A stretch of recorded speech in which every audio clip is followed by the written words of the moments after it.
I didn't know it yet, but the moment I stepped out of the airport in Istanbul, I had already lost money.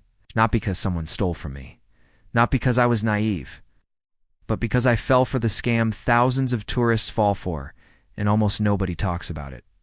And the craziest part? The scam didn't happen in a dark alley. It happened in broad daylight, with a smile, and a welcome to Turkey, my friend. By the time I realized what happened, I wasn't just scammed. I was trapped in a situation I couldn't walk away from. So let me take you to the exact moment it started. Trust me, what happened at the end was 10 times worse. It was my first afternoon in Turkey. The sky was golden, the streets were alive in every direction, and the Grand Bazaar felt like stepping inside a living storybook. Colors bursting from every shop, spices forming mountains that hit you with their smell before you even saw them. Merchants calling out like auctioneers. It was chaos and beauty fused together. And yes, I was the stereotypical tourist.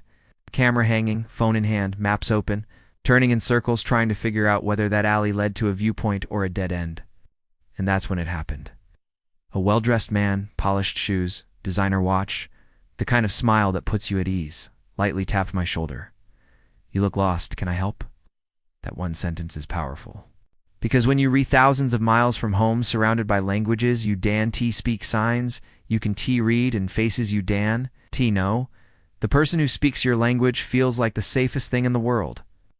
But what I didn't T realize, what most tourists Dan T realize, is that sometimes the most dangerous people aren't the ones you afraid of. They're the ones that make you feel comfortable. Remember that line? Because that's where the hook is set.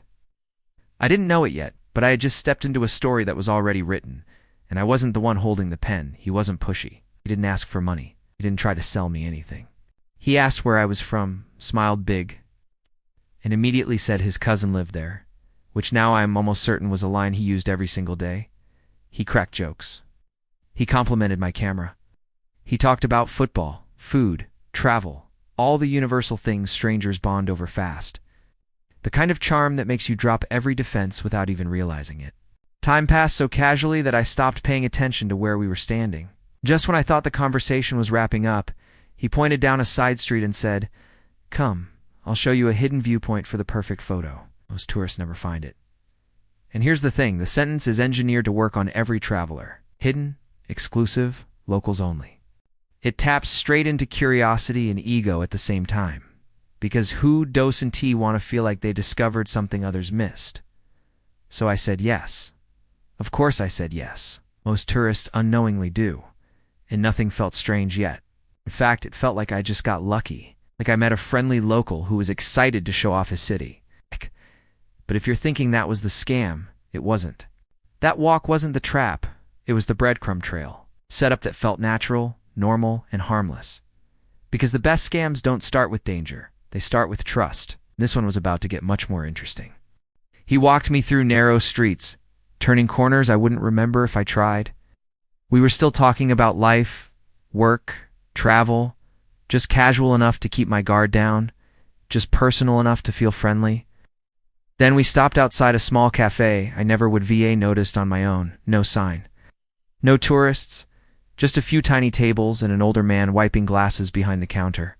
My guide waved at him like they'd known each other for years. To tease special Turkish hospitality, my treat. It felt harmless. It felt generous.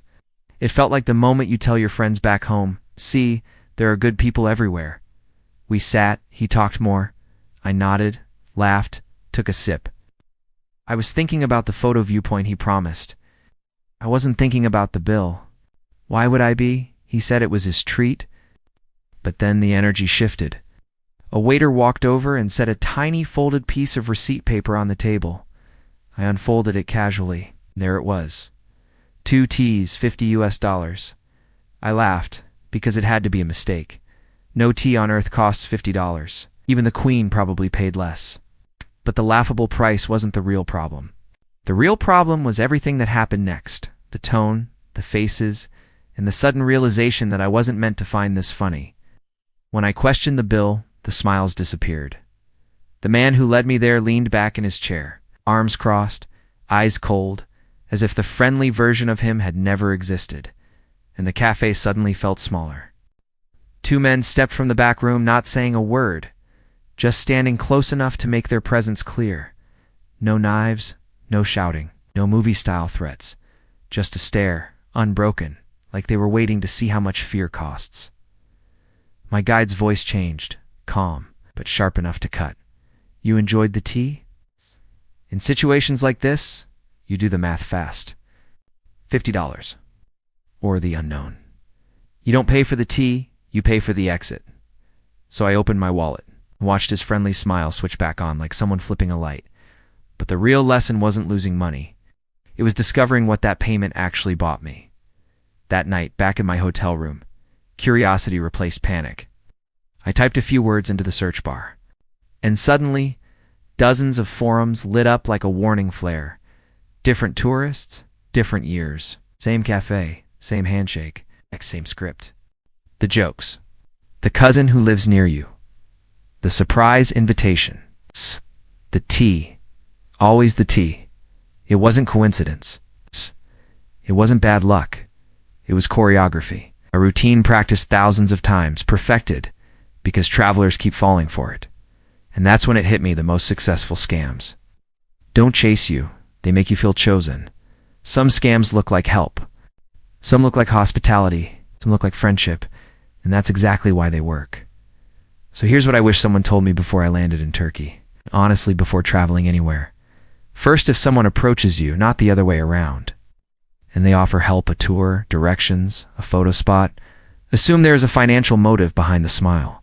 Good people exist, but scams rely on you, assuming everyone is one of them.